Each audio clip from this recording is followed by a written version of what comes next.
कि लंका तो इसको दे दी, रावण आ जाए तो उसको क्या दूंगा। तो प्रभु श्री राम कहते हैं कल का रावण आज आ जाए, अभी आ जाए, don't worry, don't take tension. जो दे दी लंका दे दी इसको, तो फिर रावण को क्या दोगे। एक बार क्षमा मांग के तो देखे रावण।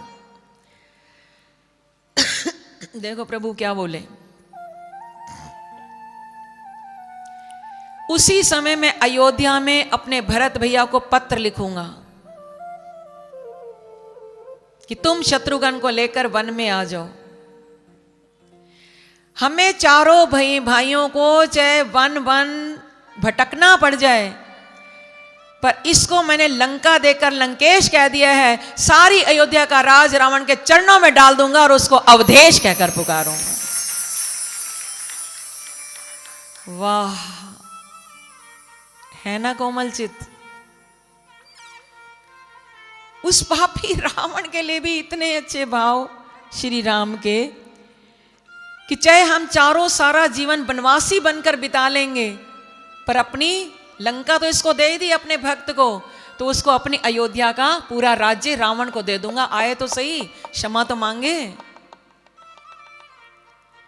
तो सुग्रीव ने फिर एक संशय किया, आपको विश्वास है कि भरत जी आपको अयोध्या का राज दे देंगे और आप रावण को दे पाएंगे। जब ये वचन श्री राम ने सुने, तो यहां प्रभु श्री राम के नेत्रों में अश्रु भर आते हैं।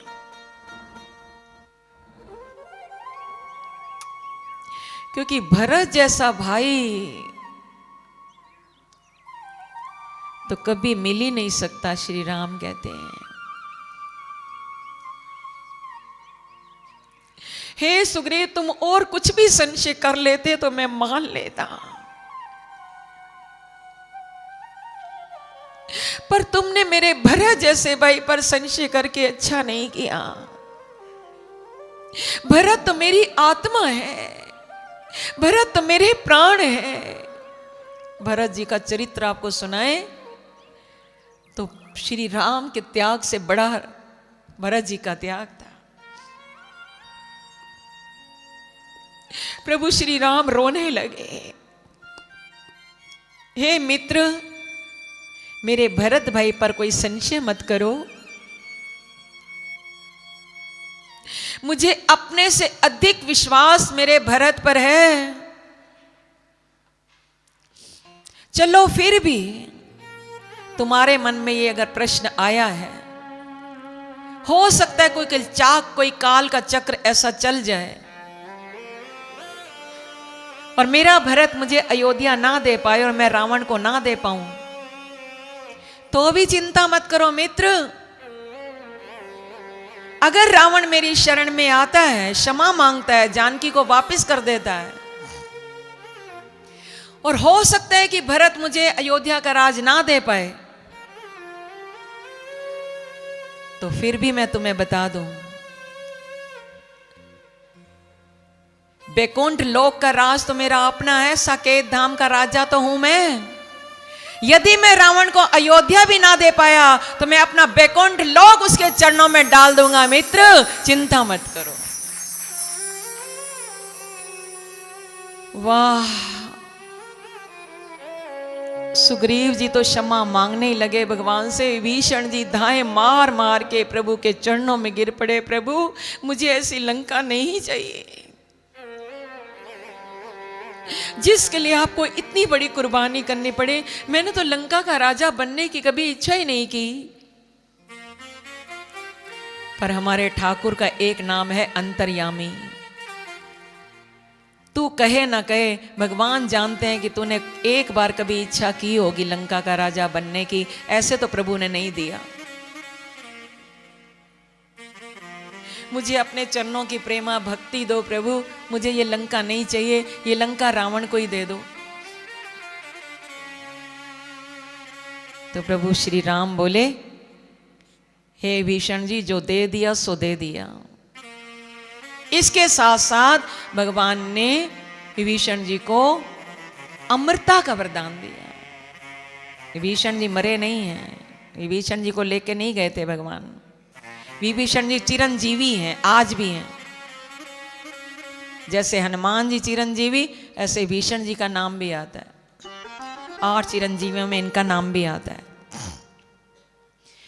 अटल तेरा राज्य होगा लंका पर। कुछ लोगों ने सोचा कि लंका तो जल गई थी, फिर विभीषण जी को कौन सी लंका मिली। तो प्रभु श्री राम ने यह वरदान दिया है, विभीषण जी जब तुम लंका पर राज करोगे तो लंका फिर से सोने की बन जाएगी, पूरा वैभव फिर से तुम्हारी लंका में आ जाएगा।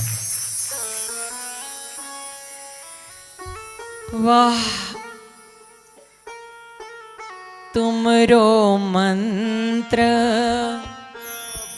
विभीषण माना, तुमरो मंत्र विभीषण माना। लंकेश्वर भय सब जग जाना, लंकेश्वर भय सब जग जाना।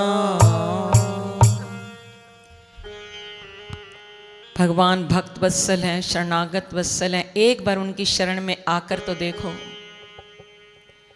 विभीषण जी को शरण मिल गई या विभीषण जी से परामर्श मांगा, मित्र बना लिया प्रभु श्री राम ने। सलाह की कि अब हमें कैसे सागर पर चढ़ाई करनी चाहिए। लक्ष्मण जी ने तो कहा जल्दी से प्रभु बस अपना धनुष बाण लो और सागर के जल को सुखा दो, बाण चलाओ। विभीषण जी ने कहा प्रभु मेरी सलाह तो ये है कि एक बार सबको अवसर देना चाहिए।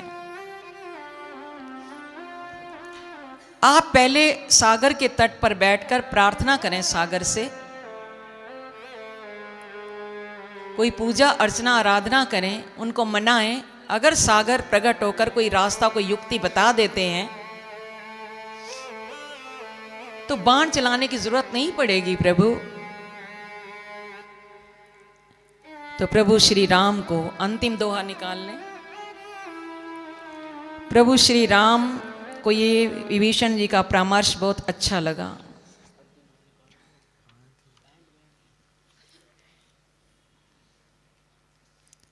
अस कई रघुपति चाप चढ़ावा, ये मत लक्ष्मण के मन भावा। ये तो बाद की बात है, सिर्फ लास्ट दोहा पढ़ लेंगे बस।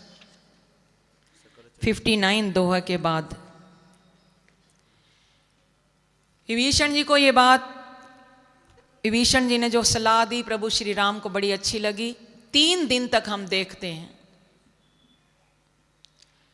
3 दिन तक प्रभु श्री राम, लखन, विभीषण जी सब सागर के तट पर सागर को मनाने के लिए बैठ गए।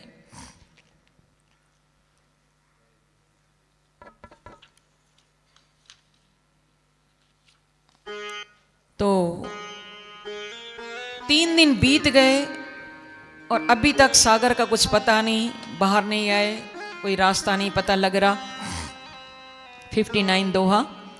सुनत विनीत वचन अति कै कृपाल मुस्काई, जय विधि उतरे कपि कटु तात सुख उपाय। सियावर राम जय जय राम, मेरे प्रभु राम जय जय राम। 3 दिन के बाद जब 3 दिन बीत गए, सागर अभी आए नहीं, तो तब प्रभु श्री राम को थोड़ा क्रोध आया। लक्ष्मण जी से कहा लाओ लक्ष्मण मेरा धनुष बाण लेकर आओ। अस कई रघुपति चाप चढ़ावा, ये मत लक्ष्मण के मन भावा। अब लक्ष्मण जी को ये बात बड़ी अच्छी लगी। जैसे बाण चलाया, बाण धनुष से निकाला, बाण चलाने की तैयारी की। प्रभु श्री राम ने बाण चलाना शुरू किया तो सागर रत्नों के थाल सजाकर, मणियों के थाल सजाकर, मोतियों के थाल सजाकर सागर उसी समय एक मानव का शरीर धारण करके प्रकट हो जाते हैं। चरणों में गिर पड़े, प्रभु मुझे क्षमा करें, क्षमा करें, क्षमा करें। हमारा तो स्वभाव ही आपने ऐसा बनाया है। एक चुपाई का इसमें बड़ा बखेड़ा संसार में, पूरे हमारे भारत में कई जगह इस चुपाई की चर्चा आई। ढोल गवान शूद्र पशु नारी सकल ताड़ना के अधिकार। क्योंकि वो ताड़ना शब्द का अर्थ ही नहीं जानते हैं। ताड़ना का अर्थ मारना नहीं है यहाँ। इसकी चौपाई की व्याख्या तो जब आएगी तब करेंगे, फिर भी थोड़ा सा संकेत आपको कर रहे हैं कि ताड़ना शब्द का यहाँ अर्थ है शिक्षा। चाहे ढोलक है, ढोल बजाओगे नहीं उसको, यहाँ बजाना है ताड़ना का अर्थ। पढ़ाओगे नहीं उसको, कैसे बजेगी, ताल बिगड़ जाएगा। ढोल गमार, किसी को कुछ समझ नहीं है उसको शिक्षा का वो अधिकारी है, उसको प्यार से समझाइए। गांव का गवार है वो भी समझ जाएगा। शूद्र, पशु नारी, चाहे शूद्र है पशु है, ये सब शिक्षा के अधिकारी हैं, इनको समझाया जा सकता है। नारी की शिक्षा के अधिकारिणी है। कल को लोग ये ना कहें कि ये तो नारी जाती है, इसको स्कूल में नहीं भेजना। इसलिए तो जगह जगह लिखा होता है लड़की बचाओ, कन्या बचाओ और कन्या पढ़ाओ, बेटी बचाओ बेटी पढ़ाओ। ये शिक्षा के अधिकारी हैं सब। तो हमारा स्वभाव तो जड़ स्वरूप है सागर ने कहा, मुझसे बहुत बड़ी गलती हो गई, बहुत बड़ा अपराध हो गया, मुझे आने में विलंब हो गया प्रभु, मुझे जो सजा देनी है आप दीजिए। पर कोमल चित्त हैं प्रभु। अब इस बाण को कहाँ छोड़ूं, सागर से पूछा। सागर की विनीत प्रार्थना सुनकर प्रभु प्रसन्न हो गए। बोले उत्तर दिशा की ओर कुछ राक्षस रहते हैं, ये वहां छोड़ दीजिए, उन राक्षसों का वध हो जाएगा। श्री राम ने सागर के ऐसे विनीत वचन सुने तो वानर की सेना सागर से कैसे पार जाए, इसकी युक्ति कोई है तो हमें बताओ। संक्षेप में बता रहे हैं आपको कि बड़ी भाग रही है। नाथ नील नल कपी दो भाई, चौपाई पढ़े। नाथ नील नल कपी दो भाई, नाथ नील नल कपि दो भाई, लड़काई ऋषि आशीष पाई, लड़काई ऋषि आशीष पाई, तिनके परस किए गिरि भारे, इनके बरस किए गिरि भारे, करहीं जल्दी परताप तुम्हारे, करहि जल्दि प्रताप तुम्हारे, मैं पुनि उर्धय प्रभु प्रभुताई, मैं पुनि उर्धरि प्रभु प्रभुताई, करहूं बल अनुमान सहाई, करहु बल अनुमान सहाई, हे विधिनाथ पयोधि बंधाइया, हे विधिनाथ पयोधि बधाइया, जय ये सुज सुलोक त्यों गाइया, जय सुज सुलोक त्यु गाइया, ए सरमम उत्तर तटवासी, हे सर्वम उत्तर तटवासी, हतु नाथ खल नर अगरासी, अतुनाथ खल नर अघरासी, सुनि कृपाल सागर मन पीरा, कृपाल सागर मन पीरा,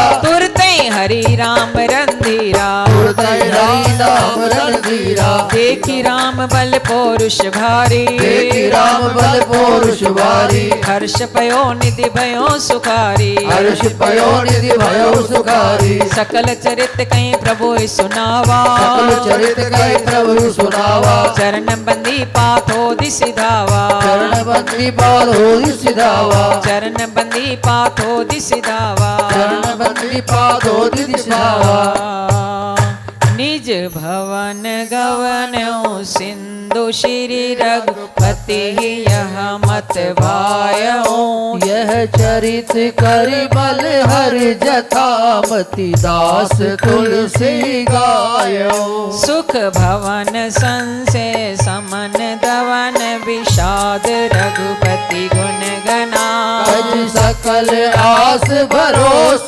गावै सुनहि संतत सठ मना, सकल सुमंगल दायक रघुनायक गुणगान, सादर सुनहि ते तरहि भव सिंधु बिना जल जान, सियावर राम जय जय राम, मेरे प्रभु राम जय जय राम।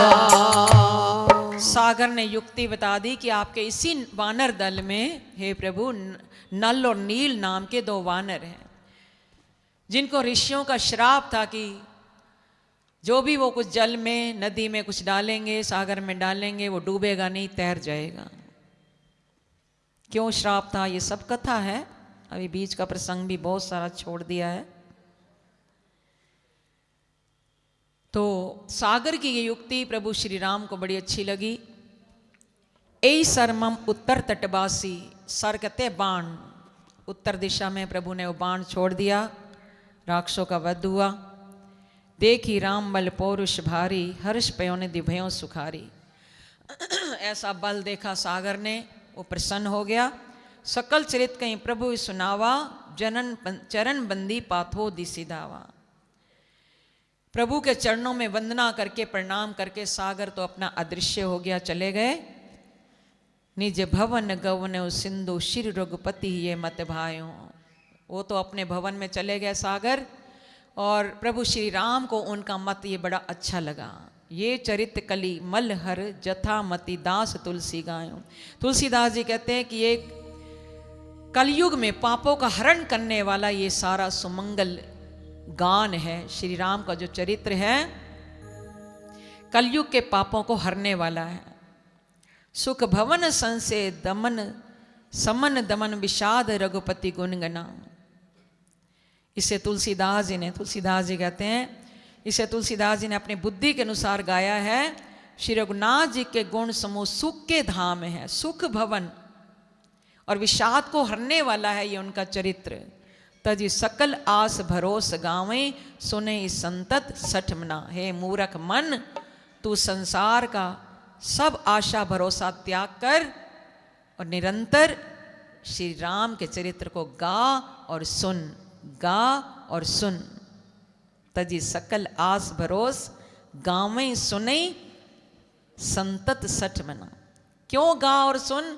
क्योंकि सकल सुमंगल दायक, ये सारे सुमंगल देने वाला है। ये जो आपने सुंदरकांड का पाठ सुना है, यही तो प्रभु का गुणगान है, यही प्रभु की महिमा, यही प्रभु का चरित्र है, यही जो उनका गुणगान है। सकल सुमंगलदायक, सारे सुमंगलों को देने वाला है। रघुनायक गुणगान, रघुनायक का ये गुणगान जो भी गाएगा उसका मंगल ही मंगल। मंगल क्या, सुमंगल होगा। सुमंगल का अर्थ है सारे मंगल ही मंगल होंगे। सादर सुनी तेतरी भव सिंधु बिना जल जान। जो इस चरित्र को सादर सहित यानी श्रद्धा सहित सुनेगा, गाएगा, ते तरे भव सिंधु बिना जल जान। इस भव सागर से बिना जहाज के वो भव सागर पार हो जाएगा, भव सागर पार हो जाएगा। जय श्री राम, जय श्री राम। बोला रुद्रावतार श्री हनुमान जी महाराज की जय हो। इति श्रीमद रामचरितमानस से सकल कली कलुष विध्वंस ने पंचमा सोपान सुंदरकांड समाप्त। आपको ले तो आए सागर के पार, ले आए ना, पर अब ये मत समझना सुंदरकांड पूरा हो गया है। एक एक चौपाई का याद रखना, फिर आगे चलेंगे। कितने दोहे हुए हैं? 15 या 16 हुए होंगे। 16 हो गए। 16 कला संपूर्ण है हमारे ठाकुर, 16 हो गए दोहे। ये तो संजोग की बात है।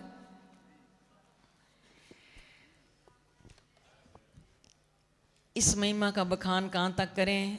काश इस समय ऐसे ही चलता रहता और रोज इन चौपाइयों की व्याख्या होती। फिर भी आपको बता दें, संडे को जब भी कुटिया में सत्संग होगा, इसलिए आपको कह रहे हैं अगर व्हाट्सएप पे जुड़ना है अपने नाम अपना नंबर दे सकते हैं, हम ग्रुप में इसको लिंक शेयर कर देते हैं। लाइव टेलीकास्ट होगा, आप सारे सुंदरकांड की आगे की एक एक चौपाई का अर्थ सुनेंगे।